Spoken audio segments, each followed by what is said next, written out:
Ya, Assalamualaikum warahmatullahi wabarakatuh. Nama saya Muhammad Refaldi Rahman dari kelas D3TT 4201, dan pada video kali ini saya akan melakukan perancangan dan simulasi antena Yagi pada frekuensi kerja 450 MHz menggunakan software CST. Nah, video ini dibuat untuk tujuan melakukan uji kom kedua praktikum mata kuliah antena dan propagasi. Nah, langsung saja. Spesifikasi antena yang saya buat itu antena Yagi di 450 MHz dan jumlah elemennya sebesar 5, dan juga spacing atau jarak antara elemennya sebesar 1/4 lambda. Oleh karena itu, jika kita lihat dari tabel ini, kita bisa mendapatkan nilai parameternya, yaitu yang pertama, dia panjang reflektornya sebesar 0,477 lambda, panjang direktornya atau panjang drivennya sebesar 0,451 lambda, dan panjang direktornya sebesar 0,442 lambda. Selain itu, kita juga menggunakan radius sebesar 0,005 lambda dan gapnya sebesar lambda bagi 200. Dan langsung saja kita buka software CST nya, lalu kita buat project baru. Kita buat dari new template, lalu kita pilih yang antena dan pilih yang wire di time domain, pastikan dimensinya di cm dan juga frekuensinya di MHz, dan next. Nah, karena frekuensi kerjanya di 450 MHz, makanya kita masukkan start frekuensinya di 350 dan stop frekuensinya di 550. Kita centang E-field, H-field, dan far field untuk medan listrik, medan magnet, dan medan jauhnya. Dan next, kita beri nama antena Yagi uji kom 2. Kita finish, lalu kita tunggu sampai proses ini selesai.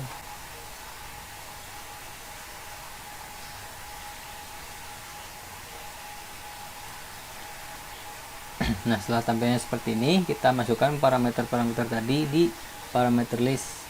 Yang pertama, kita masukkan panjang gelombang, dimana panjang gelombang ini sebesar, kalau kita menggunakan rumus C bagi F dengan frekuensi 450 MHz, kita mendapatkan panjang gelombang sebesar 0,66 meter. Kita ubah ke cm, jadi sebesar 66,6 cm. Hanya kita di sini kita masukkan 66,6 cm, dimana ini merupakan panjang gelombang. Selanjutnya kita masukkan panjang reflektor, ini sebesar 0,477 lambda. Panjang reflektor, lalu panjang kita masukkan juga LDR sebesar 0,451 lambda, ini merupakan panjang dari driven. Lalu kita masukkan LDI 0,442 lambda, ini untuk panjang direktornya. Setelah itu kita masukkan R 0,005 lambda, ini merupakan radius. Selanjutnya kita masukkan G besar lambda bagi 200, ini untuk gap. Dan terakhir kita masukkan S sebesar 0,25 lambda spacing, dimana spacing sendiri merupakan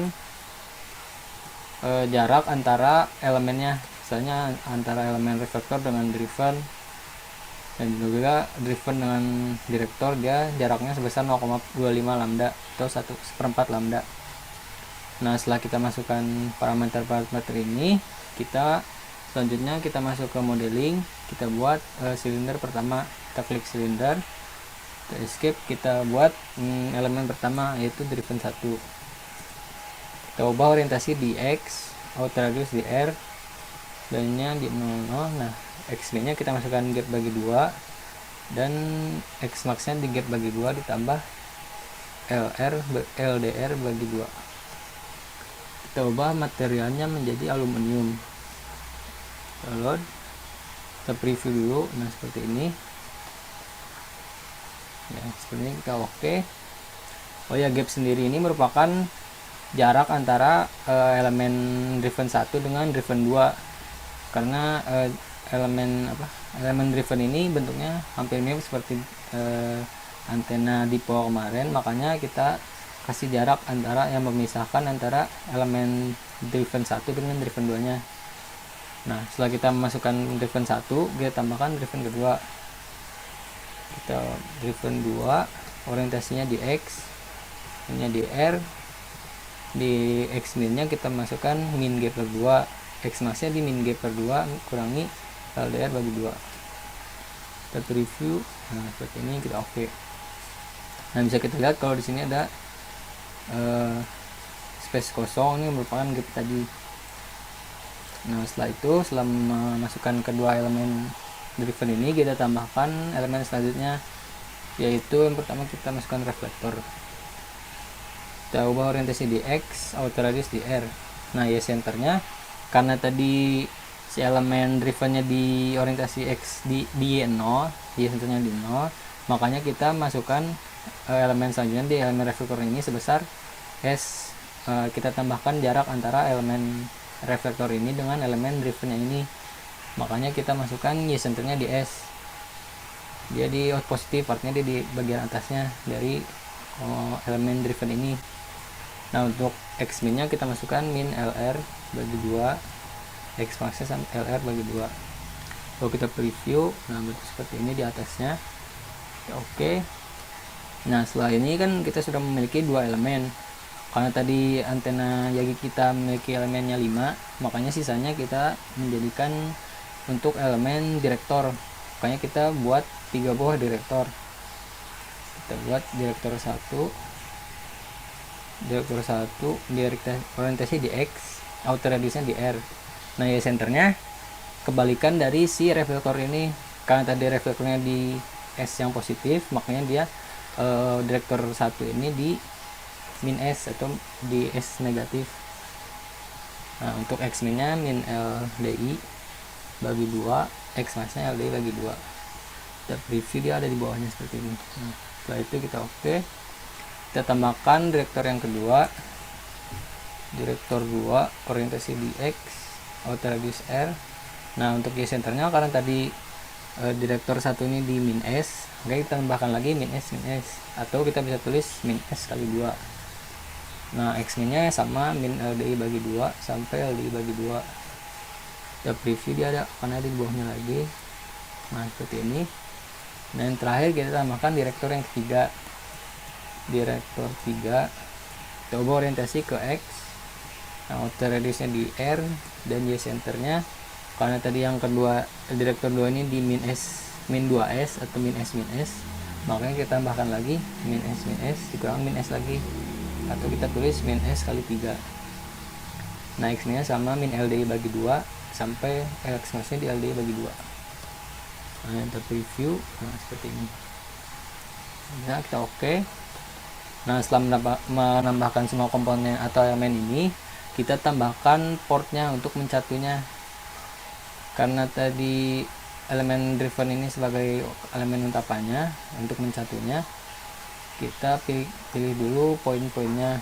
Caranya ke pick point, kita pick circle center. Nah kita pilih kedua lingkaran ini, kedua silinder ini, double klik, kita tambahkan lagi di lingkaran kedua. Nah setelah ini kita tambahkan discrete port. Caranya ke simulation, lalu pilih atau yang discrete port. Nah pastikan dia impedansinya 50 ohm dan radiusnya di 0. Langsungnya kita oke. Nah setelah seperti ini, artinya dia sudah memiliki sebuah discrete port. Setelah menambahkan port, kita bisa langsung mulai simulasi yang pertama. Caranya ke setup solver. Nah, kita centang yang normalize to fixed impedance, pastikan dia di 50 ohm. Lalu kita start simulasinya dan kita tunggu proses simulasi pertama untuk selesai. Nah setelah proses simulasi selesai, kita bisa lihat hasilnya. Yang pertama kita lihat dulu parameter medan dekatnya, yaitu return loss-nya. Kita caranya ke 1D results, kita pilih S parameter dan pilih yang S11. Nah bisa kita lihat ini merupakan grafik return loss yang kita dapatkan dari hasil simulasi tadi. Kita bisa lihat ya, kita tambahkan marker, show axis marker. Nah bisa dilihat kalau di frekuensi 450 dia return loss-nya sebesar minus 1,71 dB. Nah nilai ini merupakan masih termasuk jelek karena dia tidak memenuhi spesifikasi di kurang dari minus 10 dB. Oleh karena itu kita akan lakukan optimasi agar mendapatkan hasil yang lebih baik, terutama return loss-nya. Caranya kita pindahkan dulu markernya ke minimum, ke frekuensi dengan return loss paling kecil, yaitu di 435,8 MHz. Lalu kita buat parameter baru, kita beri nama OP, dimana rumusnya ini frekuensi dengan return loss paling rendah tadi di 435,8 dibagi frekuensi tengahnya di 450. Kita beri nama optimasi. Nah, setelah menambahkan parameter baru tadi, kita kalikan parameter-parameter lainnya seperti panjang reflektor, panjang direktor, dan panjang drivennya. Ini kita tambahkan kali OP. Nah, ini kita oke bisa langsung. Oke. Nah, ini kali OP. Entah ini dikali OP lagi. Nah, setelah itu kita bisa kembali ke komponen. Nah, kita bisa klik F7 atau kita bisa klik yang ini, parametric update, untuk mengupdate parameter yang sudah kita ubah tadi. Kita update. Setelah update, kita lakukan simulasi yang kedua. Caranya sama ke setup solver. Nah, kita start aja langsung simulasi yang kedua, atau simulasi setelah proses optimasi yang pertama. Nah, selanjutnya setelah proses simulasi yang kedua selesai, kita bisa lihat hasil dari proses optimasi tadi. Kita balik lagi ke S parameter S11. Nah, kita pindahkan ke 450 MHz. 450. Nah, bisa kita lihat kalau sekarang setelah proses optimasi tadi, kita mendapatkan parameter return loss sebesar minus 15,38 dB. Nah, sebenarnya hasil ini sudah termasuk bagus karena sudah memenuhi spesifikasi kalau dia return loss-nya kurang dari minus 10 dB. Namun untuk mendapatkan hasil yang lebih maksimal, kita bisa lakukan optimasi sekali lagi. Caranya sama seperti tadi, kita klik kanan, kita show axis marker untuk minimum. Nah, kita tambahkan lagi parameter yang kedua, yaitu OP2. Rumusnya sama, 446,6 dibagi 450. Kasih nama optimasi 2. Nah, setelah itu kita kalikan yang parameter tadi dengan OP2. Kita oke. Lalu yang LDR kita kali OP2, dan LDI kita kali OP2 juga. Nah, setelah itu kita update lagi, masuk komponen, kita update, lalu kita jalankan simulasi yang terakhir. Kita langsung start simulation, lalu kita tunggu proses simulasi yang terakhir ini. Nah, setelah proses simulasi yang kedua selesai, kita bisa lihat hasil optimasi terakhir di S11 sekali lagi. Nah, kita geser ke 450. Nah, bisa dilihat setelah proses optimasi kedua, kita mendapatkan return loss sebesar minus 18,97 dB di frekuensi 450 MHz. Ini merupakan hasil yang terbaik karena sudah dioptimasi 2 kali, itu optimasi secara maksimal. Ini juga sudah memenuhi syarat karena dia lebih kecil atau kurang dari minus 10 dB. Nah, selain dari parameter return loss ini, kita bisa lihat parameter medan dekat lainnya, yaitu VSWR. Kita buka VSWR. Nah, ini merupakan VSWR-nya. Di 450 MHz kita mendapatkan VSWR sebesar 1,2536. Nah, sebelum optimasi tadi kita mendapatkan hasil awal 10,17. Namun setelah dioptimasi 2 kali, kita mendapatkan VSWR 1,25. Nah, 1,25 ini sudah termasuk bagus karena dia di rentang antara 1 sampai 2. Dia masih kurang dari 2 VSWR-nya. Nah, selain parameter medan dekat tadi, kita juga bisa lihat parameter medan jauhnya. Untuk itu kita cari ke far fields, kita expand yang di frekuensi 450 MHz. Kita lihat ABS-nya. Nah, ini merupakan pola radiasi atau pola pancaran antena Yagi ini. Bisa dilihat kalau dia tipenya pola radiasinya ini direksional atau ke satu arah. Nah, selain itu dia juga memiliki direktivitas sebesar 10,75 dBi dan gain sebesar 10,65 dBi. Nah, untuk gain IEEE nya dia sebesar 10,71 dBi. Ini tampilan secara 3 dimensinya pola radiasinya. Untuk polarnya bentuknya seperti ini, dia ke satu arah, ke arah sini. Nah, selain pola radiasinya, kita juga bisa mengetahui polarisasinya.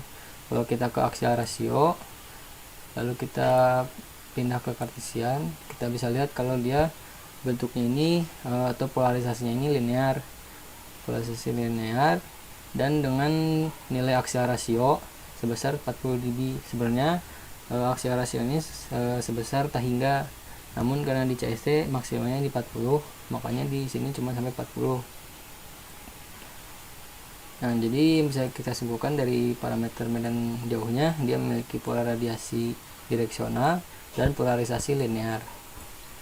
Ya, mungkin sekian dari yang bisa saya sampaikan.